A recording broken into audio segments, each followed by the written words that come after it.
नमस्कार मित्रों, स्वागत है आपका अपने चैनल में। इस एपिसोड में हम लेकर आए हैं कि बेटा और बेटी में भेदभाव क्यों। मित्रों, बेटियां आजकल बेटों से बहुत आगे हैं। इस युग में तो बहुत ज़्यादा तरक्की करते हुए दिखाई दे रही हैं। देखिए, इसका विस्तार से हम बातचीत करेंगे। अभी तक आपने इस चैनल को सब्सक्राइब नहीं किया है तो सब्सक्राइब करें, लाइक करें, शेयर करें, बेल आइकन के बटन को जरूर दबाएं ताकि हमारी वीडियो सबसे पहले आप तक पहुंच सके। मित्रों, देखिए, बेटी के जन्मदिन में खुशियां नहीं मनाई जाती, लेकिन वहीं बेटा पैदा हो जाए तो बहुत मिठाइयाँ बांटी जाती हैं, खुशियां मनाई जाती हैं। दिखावा मात्र ही करते हैं मित्रों, और बहुत ज़्यादा अधिक धन खर्च किया जाता है। जब बेटी जन्म लेती है तो मुंह बना के मुंह लटक जाते हैं सभी के मित्रों। लेकिन आपको याद होना चाहिए, यदि घर में बेटी आती है तो कहा जाता है लक्ष्मी आई है, बोलकर दिलासा देते हैं मित्रों। लेकिन बेटियों का जो दर्जा है वह लक्ष्मी के बराबर नहीं मिलता है। किंतु बेटी के जन्म होने पर उसे लक्ष्मी क्यों कहते हैं मित्रों?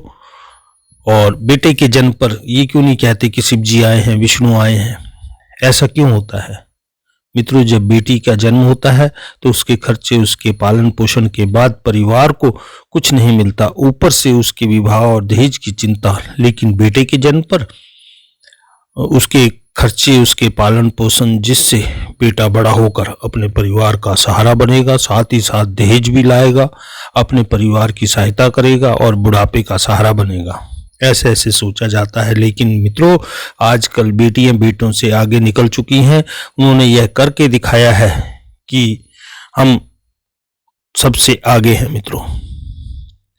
एक अनजान लालच के वश में हम अपने ही बेटे बेटी के बीच में फर्क करते रहते, किंतु यह कभी नहीं सोचते कि हमने अपने बेटे और बेटियों को इस लायक बनाना है कि वह खुद के दम पर दो परिवारों को संभाल सके। हम अपनी बेटियों को संस्कार के नाम पर डर देते हैं, उसे बाहर जाने से रोकते हैं, ऊंची आवाज में ना बोले, इस तरह के संस्कार उसे सिखाते हैं, किंतु इसे संस्कार नहीं कहते मित्रों। संस्कार तो वे होते हैं जो बड़ों का सम्मान करे, बड़ों का आदर करे और लोगों की मदद करे। और ये संस्कार सिर्फ बेटे ही नहीं, बेटे को भी होने चाहिए। किंतु हम क्या करते हैं? हम बेटियों को संस्कार के नाम पर डर देते हैं और उसे जीवन के अधिकार से वंचित कर देते हैं। उसे इतना डरा देते हैं कि उसके मन में अपनी सफलता और अपने सपनों की बातें उसके अंदर ही खत्म हो जाती हैं। हम अपने बच्चों को गरीब, लालच की मदद करना सिखाते ही नहीं, उनके सपनों को उड़ान भरना उन्हें सिखाते ही नहीं। संस्कार के नाम पर हम अपने बेटियों को पंख ही काट देते हैं मित्रों। हमें इस भेदभाव को खत्म करना होगा और शुरुआत अपने ही घर से करनी होगी। दहेज के नाम पर इस कुप्रथा को खत्म करना होगा। अपनी बेटियों को बेटों के समान ही पंख देने होंगे और बेटों को भी बेटियों के समान अच्छे संस्कार देने होंगे।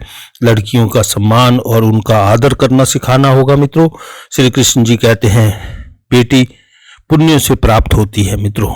वह पिता भेष में भले ही संत ना हो, लेकिन भगवान की कृपा के बल पर गृहस्थ होते हुए वह साधु बन जाता है और समाज में उसका सम्मान होता है। वह व्यक्ति पुण्यों के फल से वह साधन प्राप्त हो जाते हैं और भगवान की कृपा से समाज में श्रद्धा भी आपके प्रति हो जाती है मित्रों।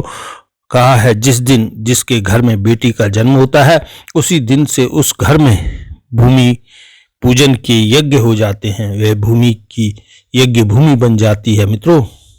वह सारी धरा ही जहाँ पर जन्म हुआ हो वह यज्ञ के समान पवित्र हो जाती है। इसलिए कहते हैं, बेटी का भी उतना ही सम्मान करें जितना बेटे का। देखिए, बेटा एक कुल को उतारता है और बेटियां दो दो कुलों को उतारती हैं मित्रों। जहां जाती हैं वहां आपका वंश का नाम ऊंचा करते हुए आगे बढ़ती चली जाती हैं मित्रों। बस आपने यही सोचना है और आगे बढ़ना है। आज के लिए इतना ही, फिर मिलेंगे इसी तरह अगली वीडियो में मित्रों। अभी तक आपने चैनल को सब्सक्राइब नहीं किया है तो सब्सक्राइब करें, लाइक करें, शेयर करें और जहां रहें खुश रहें, खुशहाल रहें। गुड बाय मित्रों।